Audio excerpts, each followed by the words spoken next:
There is a smell of death around Simon Bridges' leadership of the National Party, according to a leading political commentator. Mr. Bridges has had a tough week, with more leaks from his party making headlines and his curious use of the word embarrassing to describe the health issues faced by Botany MP Jamie Lee Ross. A new email leaked to Newshub show the investigation into who leaked Mr. Bridges' travel expenses has widened to non-parliamentary staff.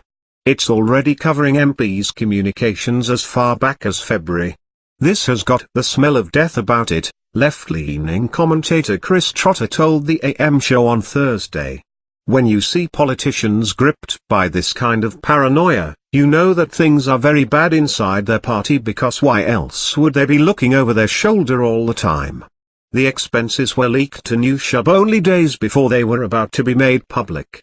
Speaker Trevor Mallard quickly cancelled a parliamentary inquiry, satisfied it was an internal matter for the National Party, which is paying for its own investigation using taxpayers' money.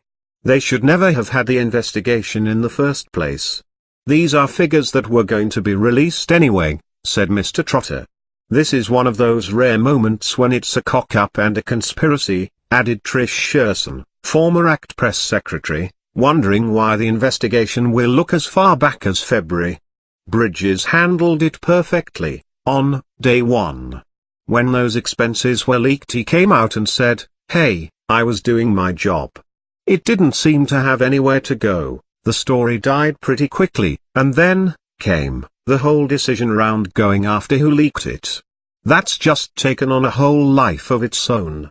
Mr. Bridges told the AM show in August it's important to find out who's behind the leak so members of Parliament to have a confidence about what happens with this sort of stuff, and so the opposition can do its job, so parliamentary democracy ultimately is safeguarded. But Ms. Shearson said there's no public good in finding out who leaked the expenses, and it's not a good look for National to be spending taxpayer money investigating the matter.